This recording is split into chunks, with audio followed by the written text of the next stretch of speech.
Teachers colony 13 ward councillor బాడీ సీను నా పేరు. ఏదైతే కార్మికులు పొద్దునక రాత్రి అనక వాళ్ళు ఏదైతే కష్టపడుతున్నారో మరియు ఈ వర్షాకాలం నందు వాళ్ళకు చాలా ఇబ్బంది అనిపించి 3 days 4 days క్రితం వాళ్ళని చూశాను. మొత్తం వాళ్ళ చేతులు ఇట్లా ముడతలు ఆ వర్షంలో నాని ముడతలు అయినాయి. కాబట్టి వాళ్ళని చూసి నా ఎంతో సహకారం చేశాను వాళ్ళకు.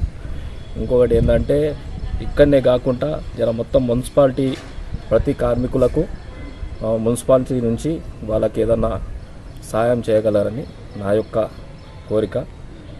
అలాగే ఏదైతే ఇప్పుడు వర్షాకాలం ఏదైతే ఉన్నాయో చుట్టుపక్కల పరిసర ప్రాంతాల నీట్గా ఉంచుకోవాలని ప్రజలకు విజ్ఞప్తి. అలాగే మున్సిపాలిటీ ఏదైతే కమిషనర్ గారు వార్డులలో ప్రతి దగ్గర సహకరించాలని కోరుకుంటున్నాను.